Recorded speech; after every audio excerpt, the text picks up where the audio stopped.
Chers amis, aujourd'hui nous avons le grand privilège d'être avec Luc Bodin, que vous connaissez bien. Alors, il ne se contente pas d'être un spécialiste de la médecine énergétique, il sait aussi que ce sont les esprits qui ont besoin d'être soignés, hein.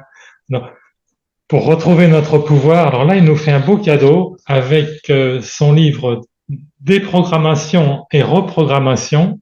Pourquoi est-ce que c'est un beau cadeau? Parce que c'est vraiment un instrument de liberté. Et chose formidable, il a réussi à faire quelque chose de très synthétique. Ce livre est petit, il n'a que 122 pages, mais ça ne lui enlève en rien de sa puissance. Au contraire, ça en fait un formidable instrument de pouvoir, hein. Donc, quand il parle de liberté, justement, c'est pas, il faut s'enlever la notion d'illusion de liberté que l'on a souvent, dans lequel on veut nous maintenir parce que peut-être que ça permet d'être plus facilement dirigé, hein. N'est-ce pas, mon cher Luc? Cette notion de liberté, elle est vraiment imprécisée, hein. Oui, parce que on a justement souvent une illusion de liberté qui n'est pas la réalité. Parce qu'en fait, je vais donner un exemple tout bête. Il y avait, je me rappelle une femme que je connaissais bien qui cherchait du travail. Elle cherchait du travail et comme toujours, on n'en trouve pas, on n'en trouve pas. Puis d'un seul coup, boum, deux emplois lui arrivent. Le premier emploi était valorisant. Et il avait la possibilité de développer sa carrière, mais il était situé à 50 kilomètres de chez elle. Donc ça l'obligeait de prendre une voiture, de faire l'aller-retour tous les jours. Mais il y avait une évolution de carrière. C'était un travail qui correspondait à ses capacités, à ses diplômes, etc. L'autre travail était plutôt, je dirais, subalterne, mais pas dans le sens péjoratif du mot, mais je veux dire, c'était un travail qui ne lui apportait pas grand-chose dans le sens au niveau personnel, ni évolution professionnelle, etc. Mais il était pratiquement au pied de chez elle. Et puis, elle, elle a réfléchi et puis elle s'est dit, non, non, j'ai des enfants. Et elle s'est dit, je vais prendre le travail qui est au pied de chez moi parce que ça m'évite de prendre ma voiture, etc. Donc, elle a consciemment fait le choix de ça. Mais elle l'a fait pour elle, elle était libre de faire ce choix. Elle était libre de faire ce choix, mais en fin de compte, elle n'était pas libre dans la réalité, en ce sens qu'elle avait depuis son enfance ses parents ou ses éducateurs ou ses professeurs, je ne sais pas qui, lui ont inculqué et répété qu'elle ne valait rien et qu'elle n'arriverait jamais à rien dans la vie. Donc, qu'est-ce qu'elle a fait inconsciemment? C'est qu'elle a choisi le métier l'emploi qui correspondait à cette croyance inconsciente. Si elle n'avait pas eu cette croyance inconsciente, il y avait des fortes chances qu'elle aurait choisi l'autre emploi. Voilà, c'est comme ça qu'on se sabote, C'est, hein. on se sabote soi-même Et très par des souvent, croyances, des programmes, qu'on nous a inculqués de différentes manières que j'explique d'ailleurs dans ce livre, parce qu'il y en a beaucoup plus qu'on ne le pense. très souvent, on peut croire qu'on décide de notre vie, mais en réalité, on décide pas grand-chose. On obéit à des injonctions, hein. Exactement. On obéit à des programmes qui nous sont inculqués de multiples façons. On peut en parler si Ah tu ben, veux, absolument, avec plaisir, bien sûr, hein. parce Ça que commence dans l'enfance, hein. la liste est longue en plus. Oui, La mais liste elle est est longue. intéressante, la liste. Et elle n'est pas exhaustive en plus. Non, Elle elle n'est est pas pas exhaustive. Parce limitative. que les premiers qu'on rencontre, évidemment, les programmes erronés, les valeurs limitantes, parce qu'on a tous des valeurs dans notre vie, des choses qui nous sont importantes, mais qui peuvent être limitantes aussi. Par exemple, de dire je laisse toujours passer les autres devant moi, ma famille avant moi. Donc, tout ça sont des belles valeurs d'un sens, mais d'un autre côté, elles sont limitantes pour la personne qui les a. Et donc, ce sont toutes des croyances et des valeurs qu'on a créées, qu'on s'est créées et donc, ça a été fait par notre éducation, par nos parents, qui croyaient bien faire d'ailleurs. Il ne faut pas leur en vouloir à nos parents. Ils nous ont donné quelque part leurs propres valeurs du monde, de la vie. Il y a notre éducation, nos professeurs, même à la faculté de médecine. Eh bien, c'est pas à toi que j'apprendrai, Christian, que dans toutes les facultés, ben, on nous donne des règles, des Oui. lois et on est aussi très, très limité par rapport à ça. Il y a tous les vécus, parce que quand on a vécu une situation douloureuse ou difficile, bien, il y a un programme qui se met en route pour éviter que ça recommence, évidemment. Et qui peut Donc ça, marquer au fer rouge. c'est marqué au fer rouge, oui. Exactement. Là, attention, on se brûle les doigts si je vais par là. Donc, on s'interdit, on bloque un certain nombre de choses. Après ça, il y a les programmes, les croyances, les valeurs qu'on a pu ramener de vie antérieure. Il y en a d'autres qu'on a pu ramener aussi, en recevoir de nos lignées familiales, et Et qui sont assez intéressantes aussi. bien sûr, et puis le gros problème de nos croyances, c'est que dans l'ensemble, nous ne savons pas que ce sont des croyances. Où on croit que ce sont des croyances, mais on croit que c'est la vérité vraie. Voilà, oui, on en fait des vérités, mais en réalité, c'est juste une vérité personnelle. Une vérité personnelle, et comme on pense ça comme étant la vérité, eh bien, on n'a même pas l'idée de les remettre en question. Et ce qui est dangereux, c'est que dans la vie, quelque part, enfin, on est tous sûrement tombés dans ce piège, on veut toujours se donner raison. Oui, oui, oui, ben, c'est pas facile de toujours de se remettre en question. C'est Voilà. pas facile de se remettre en question. Et pourtant, c'est ce que nous demande la vie. Voilà. Et parce que là aussi, faut regarder, dans notre société nous apporte un assez grand nombre de croyances également, et qui sont des leurs, et qui nous sont aussi d'autres qui sont évidents maintenant, je pense pour tout le monde, que les médias nous donnent aussi un certain nombre de croyances, de visions des événements qui sont peut-être justes pour les journalistes, mais ils nous les expriment à travers leur propre vision, leur propre prisme, qui n'est pas forcément juste. Donc, Et qui tombe vite dans la propagande ça, oui, ça peut être de la propagande volontaire, volontaire. c'est sûr, qu'on défend un journal qui veut absolument défendre tel gouvernement ou tel homme politique, etc. Il peut être amené à donner ou à défendre tel ou tel protagoniste dans une guerre, comme on peut le voir malheureusement aujourd'hui. Eh bien là, on va toujours, dans toutes ces histoires-là, on va toujours présenter les situations en disant, lui c'est le gentil, l'autre c'est le Voilà. méchant. Et on sait bien que dans la vérité, dans la réalité, c'est pas toujours juste. Les choses ne sont pas si simples. Enfin, l'histoire n'a montré que enfin, l'histoire des propagandes est multiple. Ah oui, bah les premiers qui ont été très forts dans la propagande, quand même, c'était les nazis en Allemagne pendant la Deuxième Guerre mondiale et avant. Et ils ont vraiment inculqué ça d'une manière très puissante. Et souvent, ils disaient d'ailleurs, plus le mensonge est gros et plus il est facile à faire passer, hein. Donc, et puis après ça, il suffit de le marteler, bien répéter, répéter, répéter, pour que ça finisse par devenir à s'ancrer dans l'esprit des personnes qui l'écoutaient. Alors, le premier chemin sur la libération, c'est la prise de conscience. C'est une prise de conscience, c'est d'accepter qu'on est dominé par un certain nombre de croyances. Donc, il y a les croyances de notre vie, il y a aussi des croyances. Il faut bien comprendre que dans le domaine éthérique, énergétique, les pensées sont des mémoires, sont des informations. Donc, on peut très bien aussi accrocher les mémoires des personnes qui nous entourent, les mémoires des personnes qu'on rencontre, etc. Il y a aussi les mémoires de notre corps qui peuvent être aussi avec des mémoires de souffrance, les mémoires qui peuvent intervenir. Et puis il y a des programmes aussi qui peuvent être collectifs, qui ont pu nous être incorporés, inculqués d'une manière actuelle, ou alors, voire même dans le passé, parce qu'on est aussi la réminiscence de tout ce qui s'est passé dans le passé, aussi bien à titre personnel qu'à titre collectif. Et c'est sûr que la généalogie est importante, et puis la notion donc d'incarnation successive. Hein.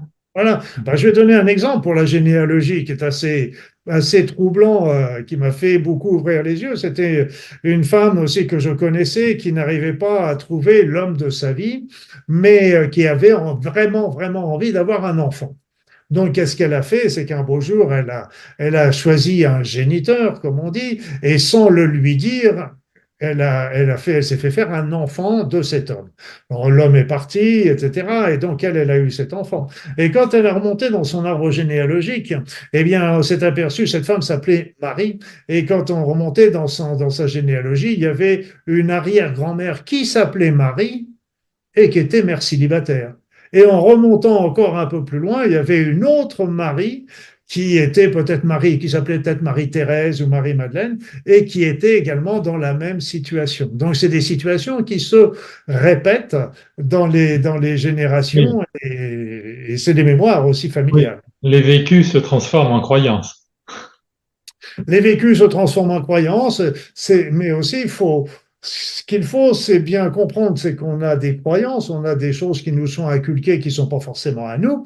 Il faut l'accepter et il faut se dire, c'est pas peut-être que je suis chargé de croyances, c'est que je suis obligatoirement chargé de croyances. C'est pas une point d'interrogation, tous autant que nous sommes. Et comme je le dis, il y a des croyances qui peuvent être bonnes. Je suis, comme on peut passer à ses enfants, tu y arriveras, tu fais toujours les choses qui te plaisent, continue, avance, quoi qu'il arrive, etc. Ça peut être des croyances qui vont être valorisantes pour l'enfant, ou à l'inverse, comme cette femme qui cherchait son emploi et qu'on lui avait toujours dit qu'elle était nulle et qu'elle n'arriverait à rien. Donc ton livre, c'est une invitation à relever la tête du guidon.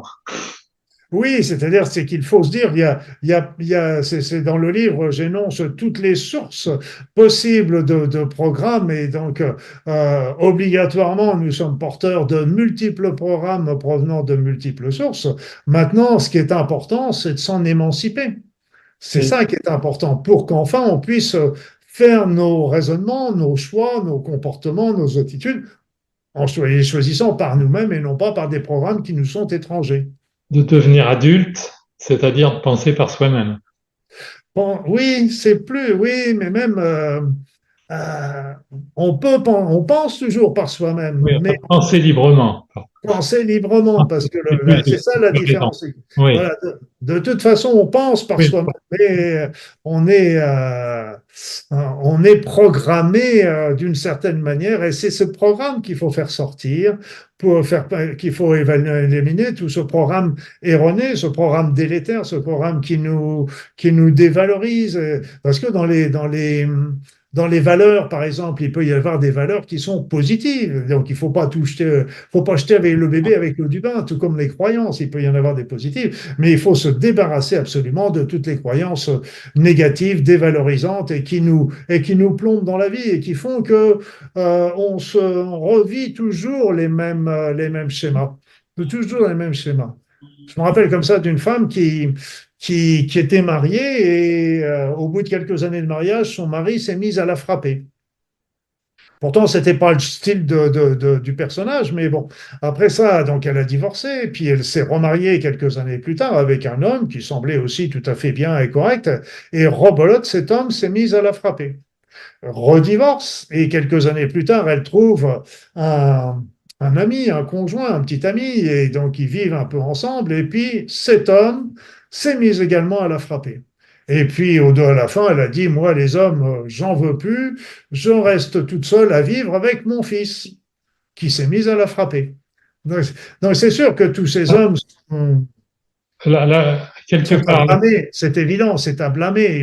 Ce n'est pas du tout une non, excuse, ce que je je veux dire comprends ce n'est que pas tu une veux dire. excuse à leur action et leur attitude. Il faut absolument réagir là-dessus. Mais ça n'empêche que cette femme a toujours attiré le même genre de personnage. Et donc, le même genre de situation. C'est-à-dire qu'elle avait un programme en elle qui a attiré ces situations aussi. Ça montre que la fonction d'une croyance, en fin de compte, c'est de se répéter. C'est de se répéter en ce sens que sur le plan subtil, on le sait bien, c'est que la croyance génère une pensée et nos pensées vont attirer les situations sur les mêmes fréquences qu'elles. Et plus on a peur parce que les peurs aussi sont très importantes, plus on a peur de quelque chose et plus on focalise notre pensée dessus et plus on est en train de l'attirer. C'est la Donc, foudre et le paratonnerre. ce qu'il faut, c'est penser plutôt à ce qu'on veut plutôt qu'à ce qu'on ne veut pas, en fait. Diriger notre attention avec intelligence. D'ailleurs, tu as fait un livre aussi sur la loi d'attraction. Hein. Ah oui, oui. Et là, j'ai fait le livre d'ailleurs pour expliquer pourquoi des fois ça marche pas et comment faire pour y remédier. Parce que il y a beaucoup de personnes qui ont été découragées d'ailleurs par cette loi d'attraction parce que s'il suffisait d'être dans la loi d'attraction, on serait tous Non, millionnaires à l'euro million. Hein, donc, si ça marche pas, justement, c'est par rapport à nos croyances, c'est le subconscient qui mène la danse. hein. Exactement, exactement. Oh, bah, il y avait une histoire qui m'avait fait rire. Je marchais dans la rue et puis je vois un ami qui sort de chez le buraliste. Et puis je lui dis, tiens, tu te remets à fumer, toi? Et puis il me dit, non, non, c'est pas que je fume, c'est que j'ai été jouer au loto. Et puis il me dit tout de suite après, oui, mais tu sais, si je gagnais cette somme-là, ça me ferait du souci. Donc, donc je lui dis, t'inquiète pas, si tu gagnes, tu me donnes les sous, Voilà, plus de je te souci. soulagerai de ce fardeau. Mais je veux dire, c'est qu'il avait déjà la croyance que s'il avait cet argent-là, ça lui apporterait des problèmes. Oui. Donc, évidemment, c'est pas, il n'a pas gagné au loto, quoi. Et oui, il peut gagner au loto, enfin, symboliquement, c'est si il découvre ton livre, justement, qu'il se Voilà. déprogramme, hein, qu'il se Oui, oui. déprogramme, hein. Des Alors, programmes parce que au tout départ, je vais te dire que pourquoi j'ai commencé à gamberger là-dessus et je l'ai gambergé sur moi déjà. Puis j'en ai parlé à des amis autour de moi, etc. Et puis ils m'ont dit, mais nous, c'est la même chose. Parce que on sait très bien ce qui est bon pour nous dans la vie. On sait quelle est la bonne alimentation. On sait qu'il faut faire du sport. On sait qu'il ne faut pas boire trop d'alcool. On sait qu'il ne faut pas fumer, qu'il ne faut pas se droguer, etc. Et on sait qu'il faut avoir des actions vis-à-vis des autres. On sait que c'est bien quand on est dans les pensées positives, dans l'amour, dans la compassion, etc. Mais pourtant, on a beau le savoir, on ne le fait pas. Pourquoi? Pourquoi? Qu'est-ce qui nous bloque? Qu'est-ce qui nous empêche de faire ces actions qui nous bloquent? C'est un peu comme quand on a une action désagréable. On sait très bien que si on est dans l'amour ou le pardon, on est bien. Sinon, on est dans la haine et la rancune, on n'est pas bien. Et pourtant, on continue dans cette haine et cette rancune. souvent, je pense, on se fait piéger par une autodestruction, quelque part, du, par manque d'amour de soi, déjà, à la base.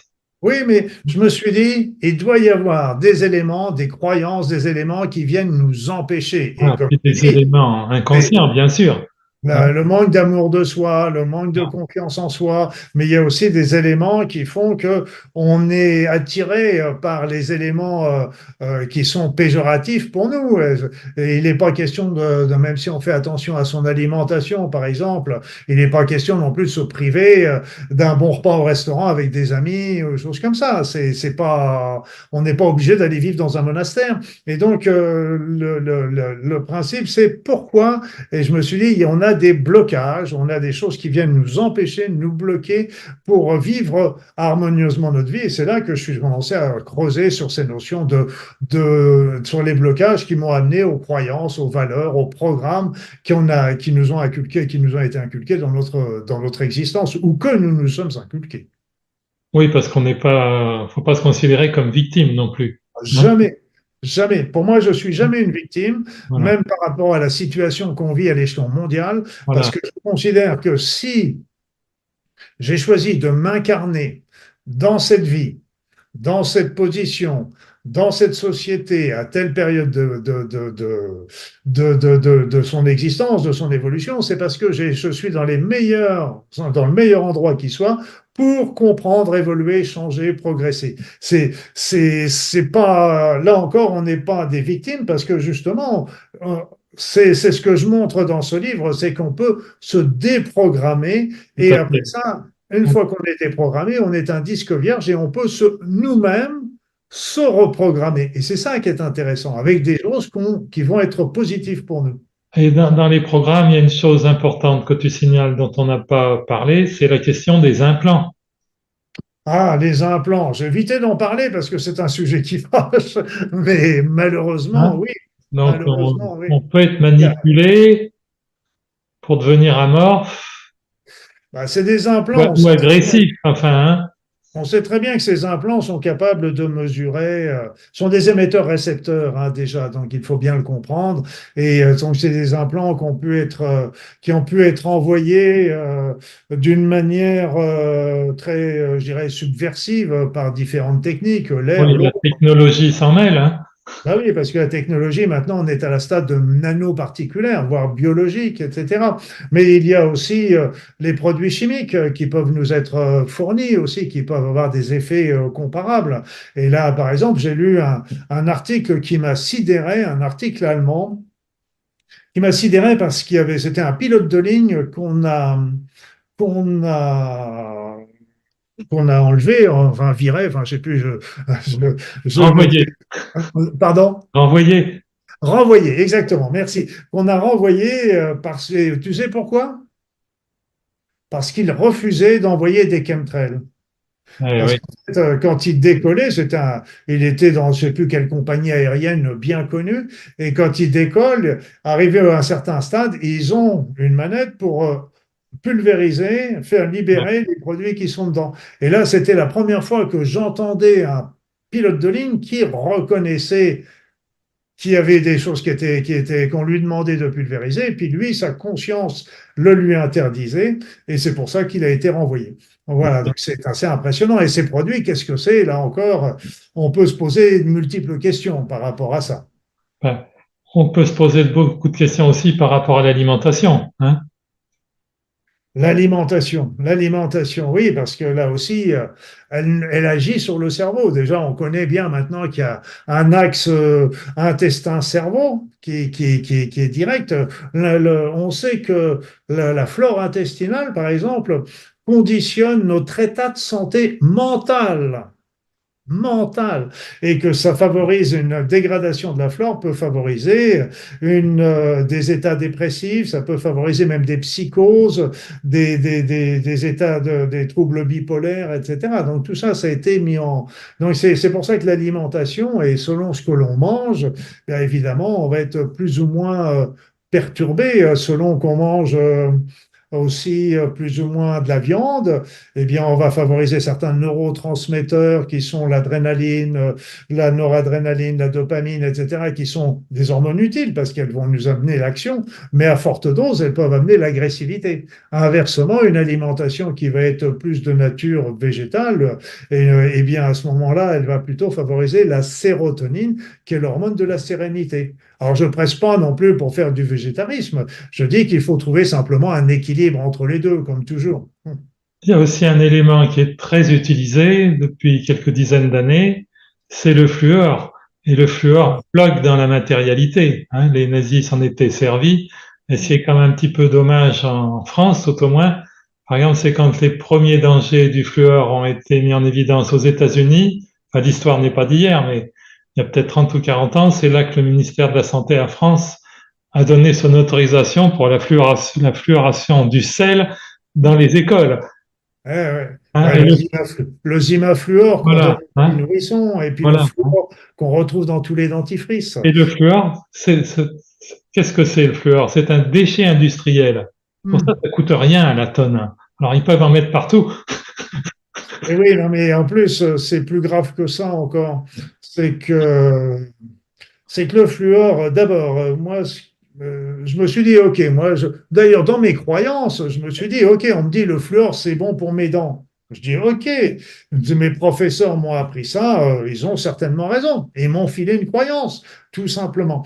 Et puis un beau jour, on se dit, bon, le fluor, mais est-ce qu'on a des preuves là-dessus que c'est bon pour les dents? Bien sûr, c'est pour les dents, il y en a dans les dents, etc. Mais c'est bien sûr, on sait, mais c'est pas pour autant que c'est bon d'en avaler des quantités. Et donc, j'ai commencé à rechercher les études qui ont montré que une prise de fluor était bonne pour les dents. Eh bien, je la recherche encore. Je la cherche encore. Je trouve toujours des études qui Ouais, font état d'autres études antérieures qu'on ne trouve pas. Et inversement, et c'est là ce qui me fait le plus peur, et là je mets ça au grand conditionnel parce que j'aime bien avoir une sécurité par rapport à ce que j'annonce, mais le fluor aurait été utilisé par les nazis dans les camps de concentration tout à et fait. par les soviétiques dans les goulags. Tout simplement, ils donnaient le fluor aux prisonniers parce que ça les rendait amorphes, ça les empêchait d'avoir une action négative par rapport à ça. Et Mais oui. alors, dans les programmations, cher Luc, il y a une chose, bon, ça peut faire drôle d'en parler à notre époque, mais il y a quand même aussi la magie noire. Ça fait drôle d'en parler à notre époque, mais je peux te dire c'est qu'il y en a de plus en plus à notre époque en Voilà, plus. parce que la jalousie, c'est pas un sentiment qui a disparu avec la modernité, hein. Bien pire que ça. Bien Ouais, pire que ça, c'est qu'en fait, Il y a beaucoup de films, d'émissions, de feuilletons qui montrent un petit peu de la magie noire, mais comme si c'était un jeu, comme si Voilà. c'était, on se balance un sort et puis tiens, je te Mais fais. j'ai une amie qui avait une librairie ésotérique et bon, il y a 20 ou 30 ans, enfin, ça fait 20 ans qu'elle ne l'a plus, mais elle me disait que c'était incroyable les gens qui venaient lui demander, l'interroger pour savoir ce qu'elle avait comme ouvrage là-dessus. Elle me disait, moi, je ne sais pas du tout ce que je voulais vendre, mais il y avait une grosse demande, hein. Il y a une énorme demande et ce qu'il faut savoir, c'est que c'est toujours ceux qui s'en manquent le plus qui en font le plus. Et alors, je vais te faire rire. Dans le monde politique, c'est très, très utile. Il y a beaucoup d'hommes politiques qui utilisent ce genre de procédé pour essayer de gagner pour essayer de dénaturer, de dévaloriser leur concurrent, etc. Mais tu sais, qui est-ce qui lance le plus de sorts ou qui fait lancer le plus de sorts? Ça va te faire rire. Jaune peut-être, mais rire. Eh bien, Donc, je t'écoute, mon cher Luc. ce sont tous les ex. Ah, Ex-petit ami, ex-petit ami, ex-petit ami, ex-femme, ex-conjoint, ex-mari, etc. d'accord. Et donc ça, c'est... Avec cette formule, tu résumes très bien le problème. Et Oui, malheureusement, oui, c'est ce la ce jalousie, qui la se rend- vengeance. ce qui ne se rendent pas compte, c'est que pour que ce soit actif, ce genre de choses, c'est qu'on envoie un programme sur une personne d'une manière occulte, mais c'est un programme qu'on lui envoie. Un peu comme quand on fait aussi les charmes hein, ou les envoûtements qui peuvent pousser une personne à se faire à vendre sa maison ou à faire je ne sais pas quoi, à faire signer un contrat qu'il ne voulait pas, parce qu'on l'a complètement envoûté, comme on le dit. Et donc, ce sont des programmes qui sont envoûtés. Et dans les sorts, moi, j'avais été assez impressionné parce que quand je faisais des formations en présentiel sur mes stages énergétiques, sur mes soins énergétiques, eh bien, j'apprenais aux personnes comment faire leurs tests, des tests énergétiques par eux-mêmes. Donc, des tests qui obtenaient un peu le même résultat qu'une radiesthésie, si tu veux. Eh bien, quand je leur disais, OK, moi, je ne fais rien, vous allez checker, tester si vous avez un sort qui a été jeté sur vous. Et une fois que vous avez le résultat, vous demandez à votre voisin qui vérifie votre réponse. Eh bien, en général, la moyenne était que 60 à 70% des participants avaient un sort, au moins un sort, parce qu'il peut y en Oui. avoir aussi plusieurs, et qui avait été lancé sur eux. Donc c'est pour dire que c'est pas des, ce sont des programmes aussi un peu comme on a vite parlé tout à l'heure des implants, mais ça fait aussi partie des programmes qui peuvent nous être envoyés d'une manière très subversive et qui vont aussi fausser, un peu comme les charmes ne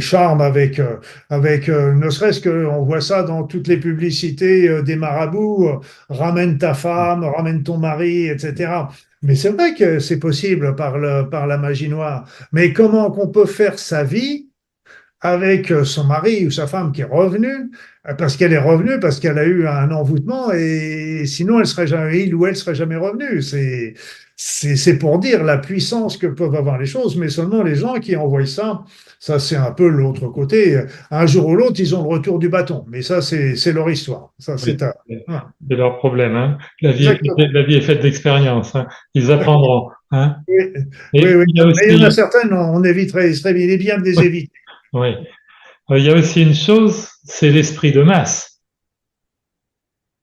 Les esprits de masse, tu veux parler des égrégores ou les Oui, choses comme puis ça? même l'esprit de masse de l'humanité, il est comme plus tourné vers la négativité quand même à l'heure actuelle, et ça Hmm. influe sur beaucoup, hein.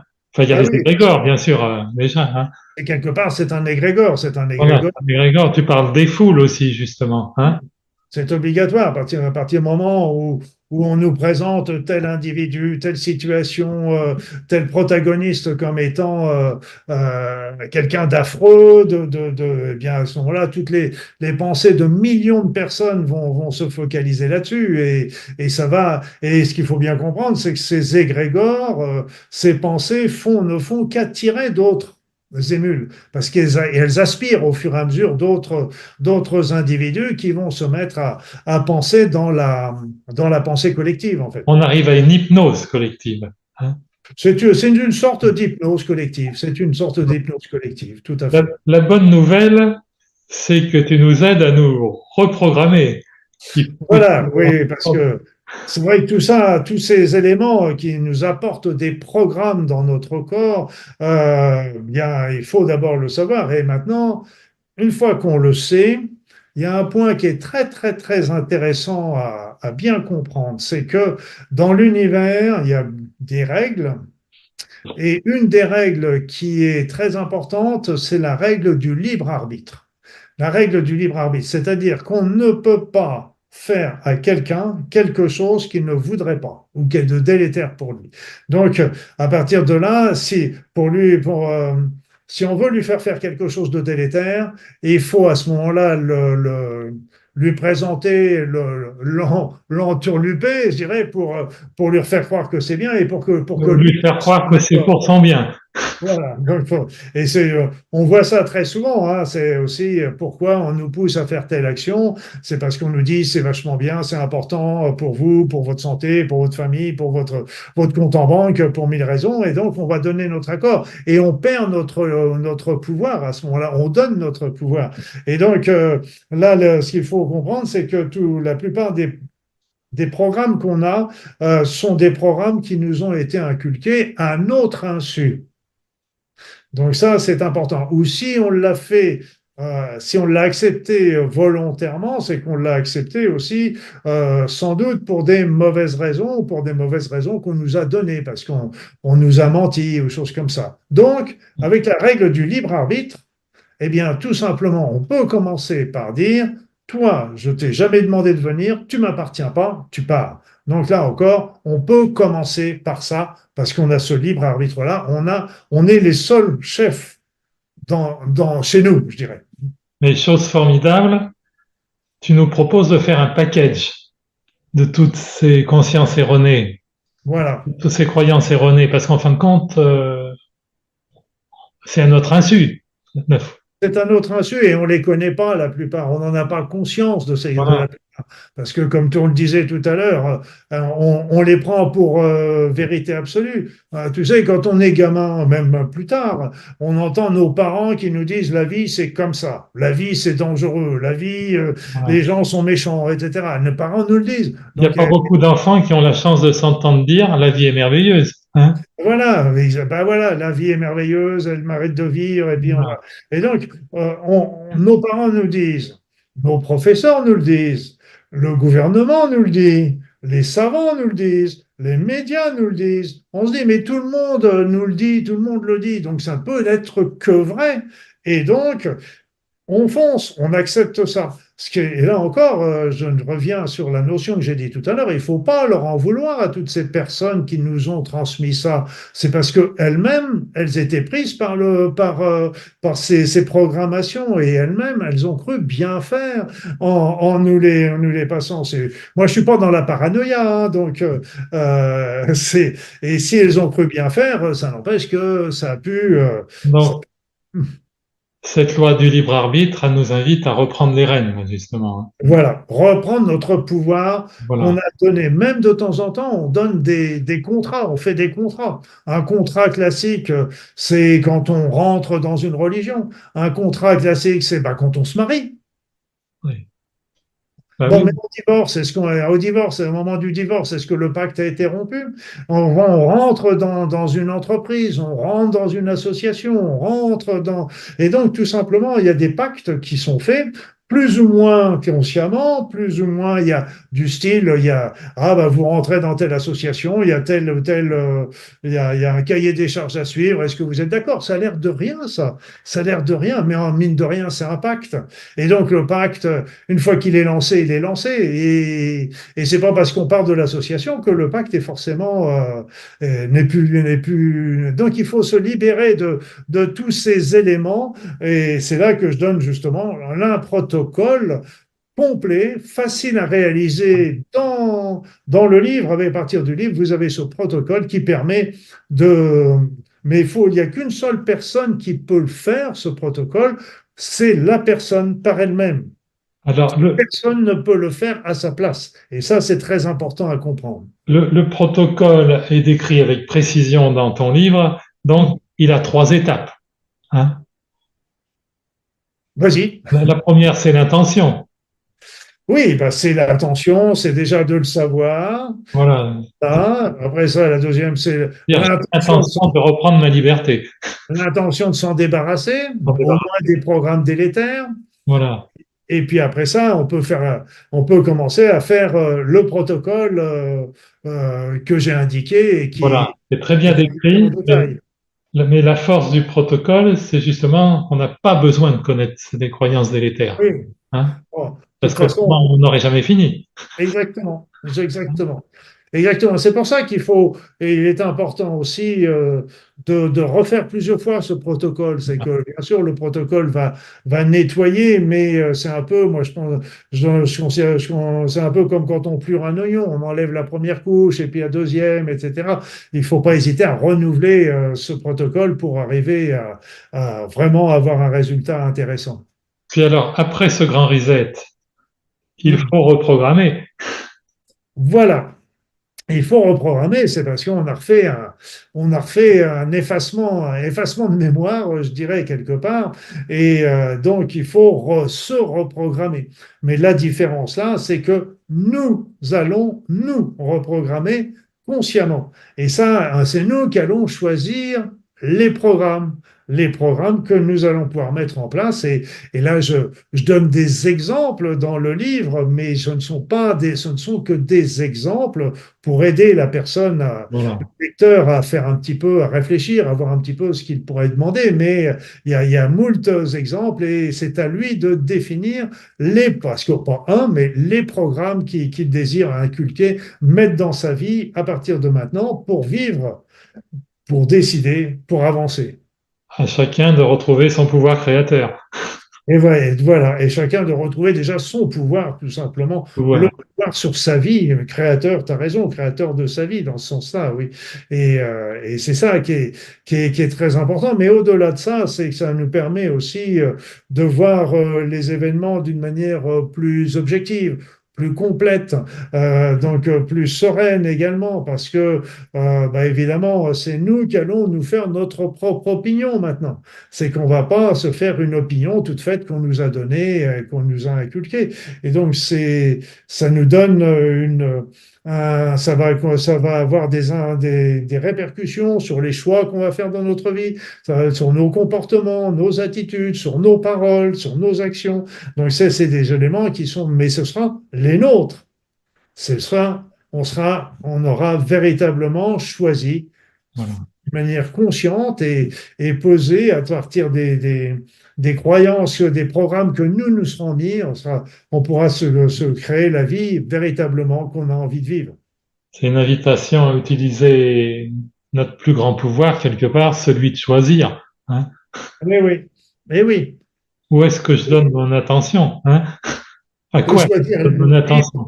librement et Voilà. c'est pour ça il faut une information juste ou alors une information qui va nous montrer un petit peu les deux aspects d'un problème et après de ne pas avoir de croyances erronées qui risqueraient de fausser justement notre jugement et fausser notre choix.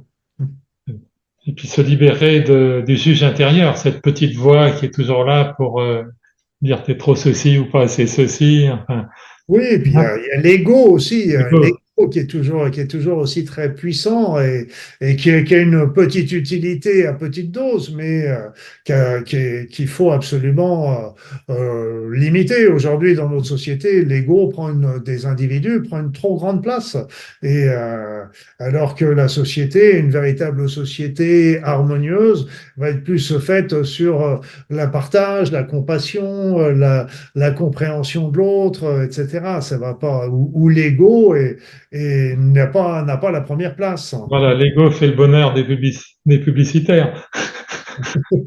L'ego, c'est le bonheur Non, de. fait le bonheur des publicitaires. Ah Hein, bah oui, faisant ah croire que bah, pour être heureux, que pour admirer un coucher de soleil, il faut absolument aller aux Maldives, alors qu'on peut quand même en avoir de très beaux. chez nous, hein. Ah, exactement. Oui, mais de toute façon, on nous flatte toujours Oui, notre ego en nous montrant qu'on voilà. peut avoir toujours des choses qui vont être merveilleuses, qui vont nous permettre d'avancer, de progresser, d'augmenter son compte en banque, d'avoir du pouvoir, de rester jeune, de rester motivé, de rester puissant. Alors, C'est le miroir aux alouettes, hein. tu abordes aussi la question de la prévention. Ah, la prévention. Bah oui, parce que c'est pas parce qu'on s'est déprogrammé. On s'est déprogrammé. On s'est reprogrammé avec des éléments que nous avons choisis. Maintenant, malheureusement, on est toujours sujet d'être victime à de nouvelles reprogrammations qu'on n'a pas choisies. Simplement, au cours des rencontres, au cours des lectures, au cours des médias qu'on peut lire, etc. Donc, il peut y avoir, il y a toujours des nouvelles programmations qui peuvent, délétères, qui peuvent nous être présentées. Et comme on dit toujours, elles peuvent être aussi très tentantes. Parce que aussi, elles vont flatter notre ego, comme on vient de le dire là tout de suite, mais aussi elles sont souvent aussi très pernicieuses sans qu'on ne s'en aperçoive. Et c'est là les plus méchantes, parce qu'en fait, c'est quand ça flatte l'ego, bon, on les voit encore à peu près venir, mais quand elles sont pernicieuses, c'est pas facile. Et donc, il faut, là encore, j'ai indiqué comment faire pour prévenir, essayer de prévenir autant que faire se peut, parce que les programmations délétères venant de l'extérieur peuvent venir de tellement d'endroits différents, mais déjà pour fermer un peu le robinet de ces programmations, nouvelles programmations qui pourraient arriver et nous remettre dans le système délétère qu'on avait au départ. C'est-à-dire élever notre vibration d'une manière générale pour être moins vulnérable. Oui, il y a déjà, ça c'est déjà très important, mais c'est pas pour autant c'est pas pour autant Oui. qu'on élève notre niveau vibratoire qu'on sera pas Oui. vulnérable. Parce D'où que l'intérêt, pardon, Luc, d'où l'intérêt aussi de refaire le protocole de temps en temps. exactement, c'est très important parce que on se fera toujours avoir, on se fera toujours avoir. Mais pour te donner un exemple de, de, de, que le niveau vibratoire élevé ne suffit pas. Ben, regarde, moi je donne souvent, il y a une chose qui m'avait toujours frappé, c'était l'histoire, quand j'avais lu les évangiles, j'ai lu les textes sacrés de toutes les religions qui sont toujours très intéressants, mais dans les évangiles, il y a un moment où Jésus avait fait ses 40 jours dans le désert, de jeûne dans le désert. Et à la fin de ces 40 jours, qu'est-ce qui s'est passé? Eh bien, le diable est venu pour le tenter, lui proposer de devenir le roi de ce monde. Donc, il était en train de, mine de rien, de lui inculquer une nouvelle croyance, un nouveau programme. Alors que Jésus, on peut considérer que c'est quand même quelqu'un qui a une haute vibration. C'est le moins qu'on puisse dire. Et malgré tout, il peut y avoir, il y a toujours, comme me disait une brave dame de la campagne, qui était une bébé patiente, elle me disait, ah, vous savez, le diable, hein, eh bien, il est toujours tentant. C'est le principe, hein. C'est le principe, c'est le principe. C'est-à-dire, on l'appelle le malin.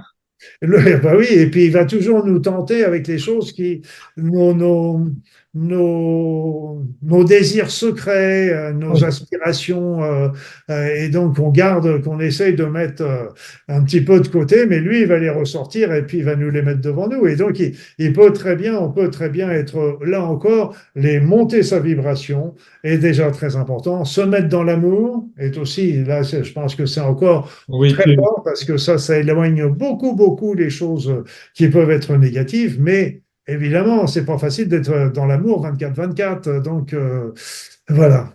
si on savait le faire 24 heures sur 24, peut-être qu'on ne serait pas là. On aurait des petites ailes dans le dos, tu crois, on serait Ouais, remonté là-haut? peut-être. Voilà, en attendant, mais écoute, Luc, en attendant d'avoir des petites ailes, je pense qu'on a tous intérêt à vraiment appliquer le protocole de ton livre, hein, parce Oui. que Et, c'est vraiment un instrument de libération, mais libération écrit en lettres majuscules, hein. oui, parce que ce qui est très troublant, c'est justement de le pratiquer. Parce qu'à partir du moment où on le pratique, si on l'a fait déjà deux, trois fois en plus, là, on va voir véritablement que notre vision du monde va changer. On va voir que la vie va être plus simple également, quelque part. On sera toujours dans le, on fera toujours attention à ce qui se passe autour de nous, on fera toujours attention, on verra toujours les choses délétères, etc. Mais d'un autre côté, on les regardera aussi différemment. Pas de plus haut, parce que ça, ce serait prétentieux de dire ça, mais on les voit différemment, on les voit d'une manière plus globale et plus relative. Et puis après, mais surtout, ce qui est important, c'est que ça nous redonne notre liberté complète de penser, d'agir, d'avancer dans notre vie tel que véritablement notre être nous le demande. C'est ça l'important. Notre être aspire à certaines choses et donc il faut, en enlevant ces programmes délétères, ça fait sauter tous les blocages qui empêchent notre être de véritablement se développer, notre être personnel, spirituel, et puis de suivre véritablement aussi notre chemin de vie, celui que nous sommes venus faire sur cette terre. Quoi de plus merveilleux que de vivre dans la liberté? Après, il suffit de rajouter l'ingrédient joie et puis Voilà. ça fait un bon Et, programme, hein? Et comme on le disait au tout départ de cette vidéo, c'est qu'en fait, on a c'est ça le côté vicieux qui se passe au départ, c'est que on a une impression de liberté. C'est Et ça. ça, à partir du moment où on a cette impression, on n'a pas de quoi se révolter parce qu'on a l'impression d'être libre. Mais en fait, on n'y est pas du tout. Et ça, il faut bien le comprendre et surtout quand on a des situations qui sont délétères dans notre vie, surtout quand on a ces situations qui se répètent. Problème à Et comme répétition. ça, donc là, il faut faire attention et se dire, oh là là, il y a des choses qui vont pas, et ça vient pas de l'extérieur, ça vient de moi. Voilà, mais donc, on a la solution. Voilà. Merci, Luc. Merci.